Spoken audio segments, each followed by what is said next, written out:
How you all doing? Welcome to a brand new video. Today I'm going to be showing you 10 different tips that you can use as a beginner or as a person who knows how to play this game, who knows what they're doing, but just aren't getting them kills and winning them firefights against people. This is a guide on how to win more firefights, survive more raids, and get out a lot more than you usually are doing if you are struggling. Before we get into the video, I'd really appreciate if you could smash the sub button and the like button. We're on 141 subscribers now, on our way to 150. I really appreciate all the support from everybody. I really appreciate it if you could smash the sub button and the like button, and also check the socials down in the description. Leave your comments if this video helped you, and also check out my other guides on how to make a lot of money on LEDX farming, shoreline farming, and other good stuff like that. I'll leave the playlist in the top right hand corner for you guys to watch. Anyway, getting into the video, the first tip will be using good armor. So to begin with, Ragman sells armor.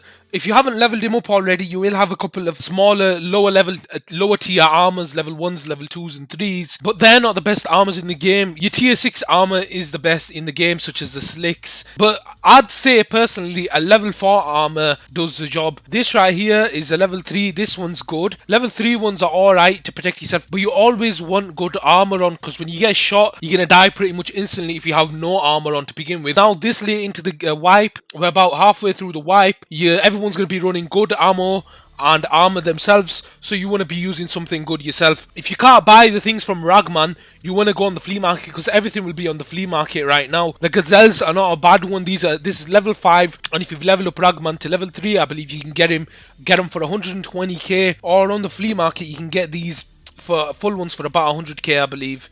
It's a bit more than that now, the price has gone up, but you can get some good armors here.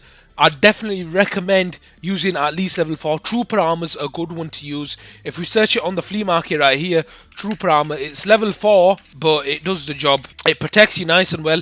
I'd recommend using tactical rigs with armor in them, because they save your life as well. So this is only about 70k for 80k for a full one, and this is level 4 armor as well. It only protects the thorax, not the stomach, but it's really good to use. So moving on to the second tip, I can't recommend enough using good ammo. If you do not use good ammo, you will not get them kills. If you're not using the best ammo you possibly can, that you can afford, you won't get them kills. Let's say you've got an SKS, you're using PS, you want to be using BP. PS is a decent round, but BP is much better. If you want, I'll have an ammo chart linked in the description for you guys to check out, but I'm telling you, you need to use better ammo. After you start using good ammo, you'll realize how much easier it becomes to actually get the kills and survive them firefights that you've been dying in constantly. So make sure you use good ammo. I will have the ammo chart linked down below. You want an ammo that can pen at least level 4 armor, so you don't want to use anything lower than that. Or if you're looking for a flesh round so you can shoot the legs out, there's tons of ammo guides out there, so make sure you check them out. There's a lot of good ones on YouTube, as well as spreadsheets. I'll have a couple of spreadsheets linked down below that you can check out. So the next tip from me that I cannot recommend enough is actually using stims. Stims are so useful in a firefight, especially the Propital. This is the one I use the most, more than anything.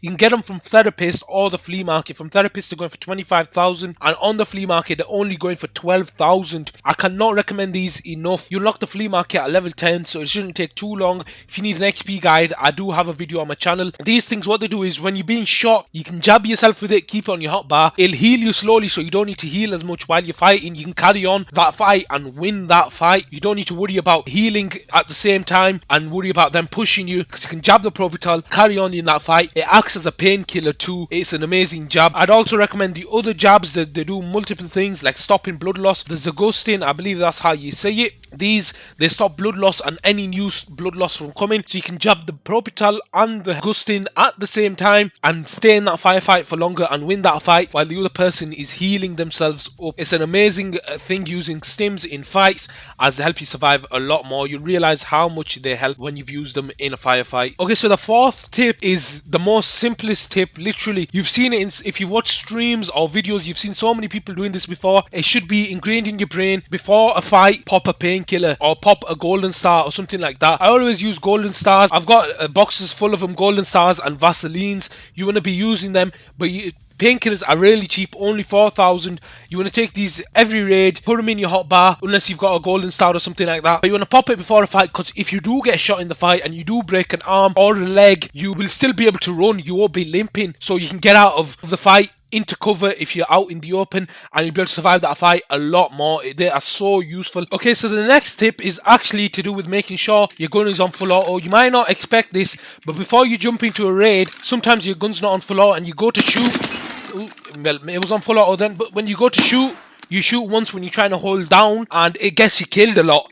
So whenever you get into a raid, make sure you pop your gun in full auto if it is a full auto gun, so then when you do get into the fight, you can full auto shoot someone and kill them easily. Okay, so another great tip is actually not running everywhere. If you run everywhere, everybody will be able to hear you, they'll be able to know where you are, they'll be able to get exact location on your position, and they'll be able to get you pretty quickly. Whereas if you're walking around, it's harder to hear. You can run at times when you do need, when you're getting shot or whatever, but I'd recommend walking around the map instead of running everywhere, because let's say you run past a certain area and there's a person there, they'll know you're there and you'll get killed. You won't know they're there. They might be standing around walking themselves and you won't hear them, and they'll get the drop on you and kill you. Whereas if you're walking, you can hear everybody else running and walking too, and you can get the drop on many people and get a lot of kills that way and survive more fights. Okay, so the next tip is after shooting, after fighting with the target and shooting them, you don't want to reload while you're in front of them like this or whatever, just trying to dodge their bullets. You want to shoot, and then when you're reloading,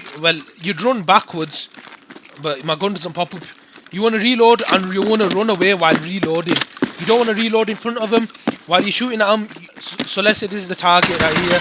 You want to run and reload while you're running away back into cover, because if you're reloading in front of them, they're gonna get a shot on you and kill you. Every time you want to reload while in a firefight up close, you want to run away from the target, reload, and then get back into that fight. It's not like Call of Duty where you're fighting someone and you reload right there and then and fight them at the same time. Try and reload while you're away from them, because if you're in the fight together, they're gonna get one shot on you and kill you. So what you want to do is you want to shoot, you want to run away and reload. The next tip links in with this one, so that I'll do it at the same time. So when you're healing, you don't want to heal right in front of them. If you need to heal, if you're bleeding, don't worry about it. Stay in that fight. If you can kill him, kill him. If not, and you're gonna die, run away and heal. You never want to run towards them and heal. Like if you're chasing someone, you never want to chase after them and heal or anything like that. You want to try and run away and heal, because it's gonna save you in so many firefights. When I learned this tip, I was surviving a lot more. Before, what I used to do is shoot and reload and run at them at the same time, heal and run at them at the same time, or stay in the same place and heal. Is you want to run away and survive a lot more. So since the new update, as you know, the weight system was added in, and if you're over 50 kg, you can't really run. Well, you can run, but your stamina does not regen after 50 kg. While you're walking, you have to stand still for it to regen, or crouch, or lay down. So if you're getting in a firefight, make sure to drop your backpack somewhere where you'll remember, obviously, so then you can get into that fight, run around and fight the person and survive. Whereas if you've got that big backpack on and you can't run at them, you run out of stamina, you're gonna die. If you're out in the open and you're out of stamina, you can't do anything. So you want to drop the backpack,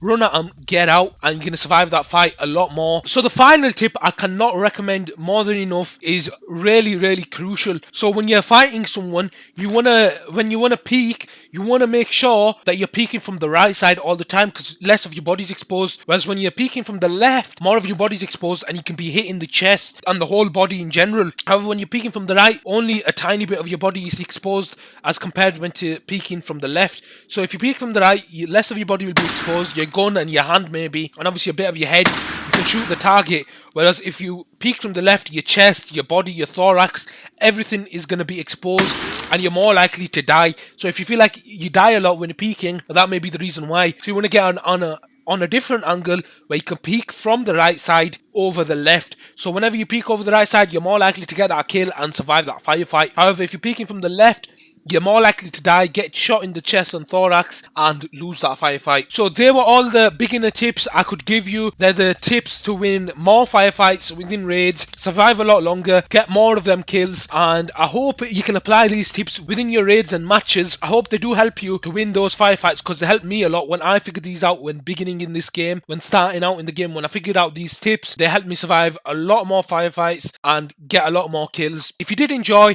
I'd really appreciate if you could smash the sub button and the like button, and I'll be uploading more content when 12.7 drops, so keep an eye out for that. Turn on them notifications, and I'll catch you in the next one. Thanks for watching.